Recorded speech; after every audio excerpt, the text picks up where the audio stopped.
एक ईसाई संत 9 दशक से भी ज्यादा समय पहले यूगोस्लाविया से भारत पहुंचे। इसके बाद वो कभी अपने वतन वापस ही नहीं लौट पाए।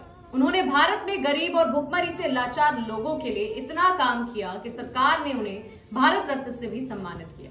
इसके अलावा उन्हें 1979 में शांति के नोबेल पुरस्कार से भी नवाजा गया।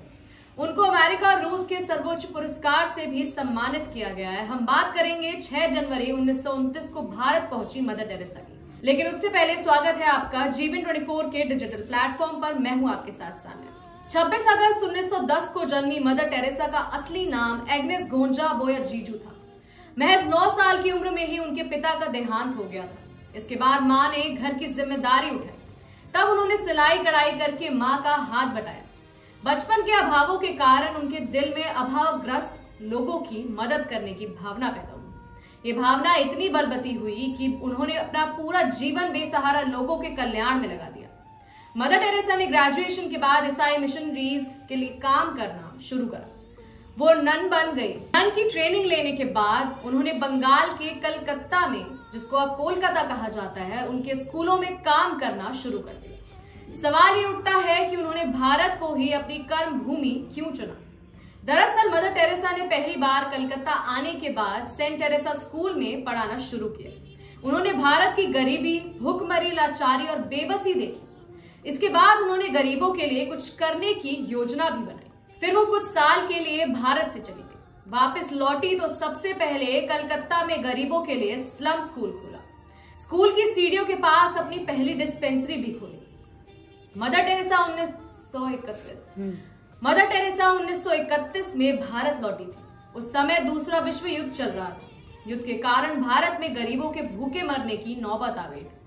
बच्चों और महिलाओं की हालत सबसे ज्यादा खराब थी। मदर टेरेसा ने गरीब बच्चों को पढ़ाना शुरू किया, बीमारों का इलाज शुरू किया।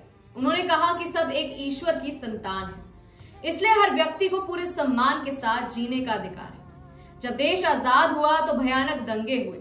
मदर टेरेसा दंगा पीड़ितों की सेवा में जुट गई। उसी दौरान उन्होंने निर्मल हृदय संस्था खोली। उनकी संस्था ने धर्म और जाति से उठकर हर जरूरतमंद की सेवा भी की।